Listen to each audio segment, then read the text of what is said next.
ನಮಸ್ಕಾರ ವಿದ್ಯಾರ್ಥಿಗಳೇ, ದ್ವಿತೀಯ PUCಯ 2025 ಮತ್ತು 26ನೇ ಸಾಲಿನಲ್ಲಿ ಕನ್ನಡ ಭಾಷೆಗೆ ಸಂಬಂಧಿಸಿದಂತೆ ಈಗಾಗಲೇ ನಿಮಗೆ ನೀಲಿನಕ್ಷೆ ಮತ್ತು ಮಾದರಿ ಪ್ರಶ್ನೆ ಪತ್ರಿಕೆಯನ್ನು ಹೊರಡಿಸಲಾಗಿದೆ.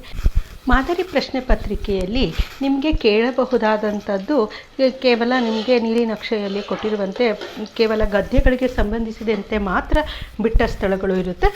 ಹೀಗಾಗಿ ಎಲ್ಲ ಗದ್ಯಗಳಿಗೆ ಸಂಬಂಧಿಸಿದಂತಹ ಬಿಟ್ಟ ಸ್ಥಳಗಳಲ್ಲಿ ಸರಿಯಾದಂತಹ ಪದವನ್ನು ತುಂಬಿರಿ ಅನ್ನುವಂತಹದ್ದಕ್ಕೆ ಅವುಗಳನ್ನು ಕುರಿತು ಇಲ್ಲಿ ನೋಡ್ತಾ ಹೋಗೋಣ.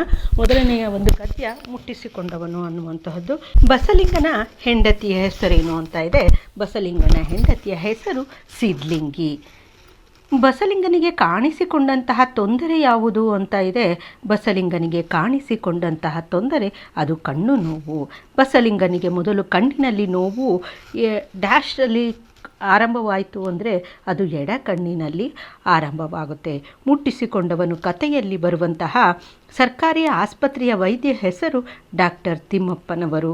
ಸರ್ಕಾರಿ ಆಸ್ಪತ್ರೆಯ ಬಗ್ಗೆ ಬಸಲಿಂಗನಿಗೆ ಇಲ್ಲದವರು ಹೋಗುವ ಜಾಗ ಎಂಬ ಅಭಿಪ್ರಾಯ ಒಂದಾಗಿರುತ್ತೆ. ಅಂದರೆ ದಿಕ್ಕು ದಿವಾಳಿ ಇಲ್ಲದೆ ಇರುವಂತಹವರು ಹೋಗುವಂತಹ ಜಾಗ ಎಂಬ ಅಭಿಪ್ರಾಯ ಅವನದಾಗಿರುತ್ತೆ. ಇನ್ನು ತಲೆಗೆ ನೀರು ಸೋಂಕಿಸಿಯೇ ಇಲ್ಲ ಅಂತ ಹೇಳ್ಬಿಟ್ಟು ಡಾಕ್ಟರ್ ತಿಮ್ಮಪ್ಪನಿಗೆ ಸುಳ್ಳು ಹೇಳ್ತಾರೆ. ಅಂದರೆ ಅದು ಬಸಲಿಂಗ ವೈದ್ಯರಿಗಾಗಿ ಅಲೆದಾಗ ಜೊತೆಗಿದ್ದಂತಹ ರಾಜಕಾರಣಿ ಅವರು ರುದ್ರಪ್ಪ. ಬಸಲಿಂಗನ ಕಾಯಿಲೆ ದೇಹದ ಮಟ್ಟದಿಂದ ಸ್ತರವನ್ನು ತಲುಪತೊಡಗಿತ್ತು ಅಂದರೆ ಅದು ಮಾನಸಿಕ ಸ್ತರವನ್ನು ತಲುಪತೊಡಗಿತ್ತು. ಡಾಕ್ಟರ್ ತಿಮ್ಮಪ್ಪ ಬಸಲಿಂಗನಿಗೆ ವೈದ್ಯರನ್ನು ಕಾಣಬೇಕು ಅಂತ ಹೇಳ್ಬಿಟ್ಟು ಸೂಚಿಸ್ತಾರೆ. ಅಂದರೆ ಡಾಕ್ಟರ್ ಚಂದ್ರಪ್ಪನವರನ್ನು ಕಾಣಬೇಕು ಅಂತ ಹೇಳ್ಬಿಟ್ಟು ಸೂಚನೆಯನ್ನು ಕೊಟ್ಟರು. ಕೊನೆಗೆ ಬಸಲಿಂಗ ಯಿಂದ ಮುಕ್ತನಾಗಿದ್ದ, ಅಂದರೆ ಸುಳ್ಳುಗಳಿಂದ ಆತ ಮುಕ್ತನಾಗಿದ್ದ. ಮುಂದಿನ ಒಂದು ಗದ್ಯ ವಾಲ್ಪರೆಯ ಅಭಿವೃದ್ಧಿ ತಂದ ದುರಂತ ಅನ್ನುವಂತಹದ್ದು. ಹೊಸತನ್ನು ಶೋಧಿಸುವ ಮತ್ತು ಅನ್ವೇಷಿಸುವಂತಹ ಅನುಷಂಗಿಕ ಗುಣ ರಲ್ಲಿ ಹಾಯ್ದು ಬಂದಿದೆ ಅಂದಿರುವಂತಹ ಗುಣ ಆಗಿದೆ. ಅಂದರೆ ಅದು ಬ್ರಿಟಿಷರಲ್ಲಿ ನೋಡ್ರಿ, ಅವರಲ್ಲಿ ಹೊಸತನ್ನು ಶೋಧಿಸುವ ಮತ್ತು ಅನ್ವೇಷಿಸುವಂತಹದ್ದು ಆನುಷಂಗಿಕವಾಗಿ ಅಂದರೆ ಆನುವಂಶಿಕವಾಗಿ ಬಂದಂತಹ ಗುಣ ಅಂತ ಹೇಳ್ಬಿಟ್ಟು ಹೇಳಲಾಗುತ್ತೆ. ಯಾರಲ್ಲಿ? ಬ್ರಿಟಿಷರಲ್ಲಿ. ವಾಲ್ಪರೆಗೆ ಬಂದಂತಹ ಬ್ರಿಟಿಷ್ ಪ್ರಜೆ ಯಾರು ಅಂದರೆ ಅದು ಕಾರ್ವೆರ್ ಮಾರ್ಷ್ ವಾಲ್ಪರೆಗೆ ಬಂದದ್ದು ಯಾವಾಗ ಅಂದರೆ ಅದು 1890ರಲ್ಲಿ. ಮಾರ್ಷ್ನ ಜೊತೆಗಾರನ ಹೆಸರು ಅದು ಪೂಣಚ್ಚಿ. ಕೆಂಪು ಪಟ್ಟಿಗೆ ಸೇರಿದಂತಹ ಪ್ರಾಣಿ ಯಾವುದು ಅಂದರೆ ಸಿಂಹಬಾಲದ ಕೋತಿಗಳು. ವಾಲ್ಪರೈನ ದುರಂತದ ಮೂಲ ಬೀಜಗಳು ಗಿಡದ ರೂಪದಲ್ಲಿ ಬರ್ತವೆ. ಅಂದರೆ ಅದು ಚಹಾ ಗಿಡದ ರೂಪದಲ್ಲಿ ಬರ್ತವೆ. ಇನ್ನು ಮುಂದಿನದು ಆಯ್ಕೆ ಇದೆ ನಮ್ಮ ಕೈಯಲ್ಲಿ ಅನ್ನುವಂತಹದ್ದು. ಏನು ಮಾಡೋಕ್ಕಾಗುತ್ತೆ, ಎಲ್ಲ ಹಣೆ ಬರಹ ಆಗೋದು ಹಾಗೇ ಆಗುತ್ತೆ ಎಂದಾಗ ಗೆ ರೇಗಿ ಹೋಗ್ತಾ ಇತ್ತು ಅಂದರೆ ಲೇಖಕಿಗೆ ರೇಗಿ ಹೋಗ್ತಾ ಇತ್ತು. ಲೇಖಕಿಯ ಪತಿ ತೊಂದರೆಯಿಂದ ಬಳಲ್ತಾ ಇದ್ರು ಅಂದರೆ ಕಿಡ್ನಿ ಸ್ಟೋನಿಂದ ಅವರು ಬಳಲ್ತಾ ಇದ್ರು. ಕಿಡ್ನಿ ಸ್ಟೋನ್ ಬಗ್ಗೆ ತಿಳಿಯಲು ಲೇಖಕಿ ನ ಭೇಟಿ ಮಾಡ್ತಾರೆ. ಅಂದರೆ ಕಮಲಮ್ಮ ಮೇಡಮು ಮತ್ತು ಮುದ್ದೇಗೌಡರನ್ನ ಭೇಟಿ ಮಾಡ್ತಾರೆ. ಮೂತ್ರಪಿಂಡದ ಕಲ್ಲು ಸ್ಥಳವೇನಾದರೂ ಚಲಿಸಿದ್ದರೆ ತಿಳಿಯಲು ಲೇಖಕಿಯ ಪತಿಯನ್ನು ರೂಮ್ಗೆ ಕರೆದೊಯ್ತಾರೆ. ಅಂದರೆ ಸೋನೋಗ್ರಫಿ ರೂಮ್ಗೆ ಕರೆದೊಯ್ದರು. ಅದೃಷ್ಟದ ಪ್ರಶ್ನೆ ಬಂದಾಗ ಲೇಖಕಿಗೆ ತಮ್ಮ ಹೈಸ್ಕೂಲ್ ಗೆಳತಿ ನೆನಪಾಗ್ತಾರೆ. ಅಂದರೆ ಸೀತಾ ಅವರು ನೆನಪಾಗ್ತಾರೆ. ದುರಾಸೆಯ ಹುಡುಗನನ್ನು ನಿರಾಕರಿಸಿದಂತಹವರು ಯಾರು ಅಂದರೆ ಅದು ನಿಶಾ ಶರ್ಮಾ. ಮುಂದಿನ ಒಂದು ಗದ್ಯ ಕನ್ನಡವನ್ನು ಕಟ್ಟುವ ಕೆಲಸ ಅನ್ನುವಂಥದ್ದು. AR ಕೃಷ್ಣಶಾಸ್ತ್ರಿಗಳು ನಲ್ಲಿ ನಡೆದ ಸಾಹಿತ್ಯ ಸಮ್ಮೇಳನದ ಅಧ್ಯಕ್ಷತೆಯನ್ನು ವಹಿಸಿರ್ತಾರೆ. ಅಂದರೆ ಅದು ಹೈದರಾಬಾದ್ನಲ್ಲಿ ನಡೆದಂತಹ ಸಾಹಿತ್ಯ ಸಮ್ಮೇಳನದ ಒಂದು ಅಧ್ಯಕ್ಷತೆಯನ್ನು ಅವರು ವಹಿಸಿರ್ತಾರೆ. ಇನ್ನು ನಮ್ಮ ದೇಶದಲ್ಲಿ ಕಿಲವಾಗಿ ಹೋದದ್ದು ಯಾವ ಧರ್ಮ ಅಂದರೆ ಅದು ಬೌದ್ಧ ಧರ್ಮ. ಇನ್ನು ಪ್ರಾಂತೀಯ ಭಾಷೆಗಳ ಸ್ಥಾನವನ್ನು ಭಾಷೆಗಳು ಆಕ್ರಮಿಸ್ತವೆ. ಅಂದರೆ ಇಂಗ್ಲೀಷ್ ಮತ್ತು ಹಿಂದಿ ಭಾಷೆ. ಯಾವ ಭಾಷೆಗೆ ಯಾವ ಸ್ಥಾನವಿರಬೇಕೋ ಆ ಅನ್ನು ನಾವು ಮೀರಬಾರದು. ಅಂದರೆ ಮರ್ಯಾದೆಯನ್ನು ಮೀರಬಾರದು. ಸ್ಥಳೀಯ ಭಾಷೆ ಕಲಿಯದ ಅನ್ಯ ಭಾಷಿಕರು ಏನಾಗ್ತಾರೆ ಅಂದರೆ ದ್ವೀಪಜೀವಿಗಳಾಗ್ಬಿಡ್ತಾರೆ. ನಮ್ಮ ಭಾಷೆಯಲ್ಲಿ ಕಲಿತದ್ದೇ ನಮ್ಮ ಗೆ ಹತ್ತುವುದು ಅಂದರೆ ಮೈಗೆ ಹತ್ತುವಂತಹದ್ದು. ಕನ್ನಡದ ಮೂಲಕ ಕಲಿತು ಶ್ರೇಷ್ಠ ವಿಜ್ಞಾನಿಯಾದಂತಹವರು ಯಾರು ಅಂದರೆ ಡಾಕ್ಟರ್ CNR ರಾವ್ ಅವರು. ತಮ್ಮ ರಾಜ್ಯದಲ್ಲಿ ತಾವೇ ತಬ್ಬಲಿಗಳಾರಕ್ಕಂಥವರು ಯಾರು ಅಂದರೆ ಅದು ಕನ್ನಡಿಗರು. ಬದುಕು ಡ್ಯಾಶ್ ಬಿಟ್ಟು ಇರುವುದಿಲ್ಲ ಅಂದರೆ ಅದು ಭಾಷೆಯನ್ನು ಬಿಟ್ಟು ಇರುವುದಿಲ್ಲ. ಇನ್ನು ಕನ್ನಡದ ಸಮಸ್ಯೆಗಳಿಗೆ ಪರಿಹಾರ ದೊರಕಿಸಲು ನಾವು ಮೊದಲು ಡ್ಯಾಶರಾಗಬೇಕು ಅಂದರೆ ನಾವು ಮೊದಲು ಕನ್ನಡಿಗರಾಗಬೇಕು. ಮುಂದಿನದು ದಣಿಗಳ ಬೆಳ್ಳಿ ಲೋಟ. ದಣಿಗಳ ಮನೆಯ ಪಕ್ಕದಲ್ಲಿ ಹರಿಯುತ್ತಿದ್ದಂತಹ ಹೊಳೆ ಡ್ಯಾಶ್ ಅಂತಂದರೆ ಅದು ಶಾಂಭವಿ ಹೊಳೆ. ಮುಸುರೆ ಪಾತ್ರೆಯಲ್ಲಿ ಗುಡ್ಡ ಡ್ಯಾಶ್ಗಳನ್ನು ಹಿಡಿಯುವ ಆಟ ಆಡ್ತಾ ಇದ್ರೆ ಅಂದರೆ ಮರಿ ಮೀನುಗಳನ್ನು ಹಿಡಿಯುವಂತಹ ಆಟ ಆಡ್ತಾ ಇದ್ದ.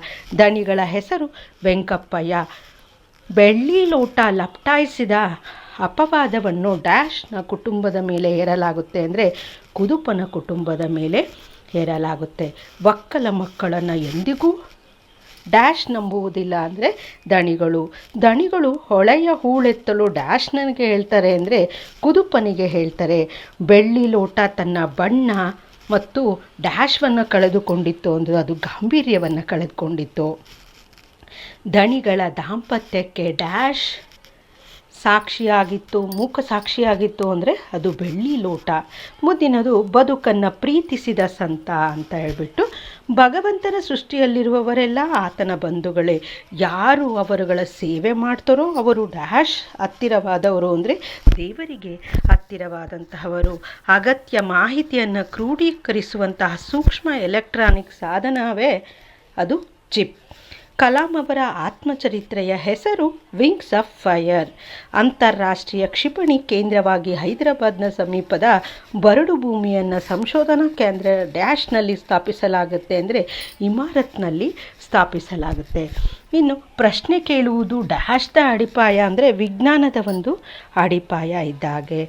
ಭೂಮಿಯ ಮೇಲಿನ ಮೊದಲ ವಿಜ್ಞಾನಿ ಕೊನೆಯಿಲ್ಲದಷ್ಟು ಪ್ರಶ್ನೆ ಕೇಳುವ ಯಾರು ಅಂದರೆ ಅದು ಮಗು.